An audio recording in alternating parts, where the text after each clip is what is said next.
నేను మా నాన్న దగ్గరికి వెళ్ళి చేతులు కట్టుకొని డాడీ డాడీ నేను ఒక అమ్మాయిని లవ్ చేశాను, దాన్ని పెళ్లి చేసుకుందాం అనుకుంటున్నా అంటే దవడమే తంతాడు, వాతల పడేలా తంతాడు.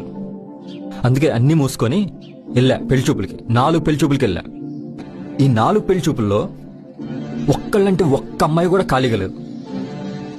ప్రతి ఒక్కరికి బాయ్ ఫ్రెండ్స్ ఉన్నారు. నేను ఖాళీగా నేను లేను, నీతో ఉన్నాను. కానీ వాళ్ళకి నాకు డిఫరెన్స్ ఏంటో తెలుసా?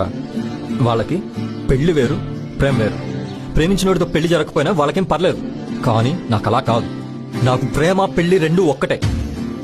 నేను ప్రేమించిన అమ్మాయితోనే పెళ్లి కావాలి, నాకు నువ్వే కావాలి. అమ్మాయి నాన్నలకి ఒకటే టార్గెట్, మంచి అబ్బాయినిచ్చి పెళ్లి చేయాలి. అమ్మాయిలకి ఒకటే టార్గెట్, డబ్బున్నోడు కావాలి, ఫ్రీడమ్ ఇచ్చేవాడు దొరకాలి. అబద్ధాలు చెప్పి పెళ్లి చేయాలని అమ్మా నాన్నలు అనుకుంటున్నారు, నిజాలు దాచి పెళ్లి చేసుకోవాలని అమ్మాయిలు అనుకుంటున్నారు. మా నాన్న ఫ్రెండ్తో మాట్లాడి నీ గురించి చెప్పి మా నాన్నకి మన సంబంధం ఓకేలా చేశాను. ఇప్పుడు నువ్వు ఓకే అంటే మన పెళ్లి, లేదంటే లేదు.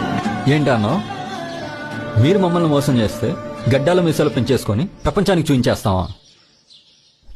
ప్రాణాలు తీసేసుకుంటాం.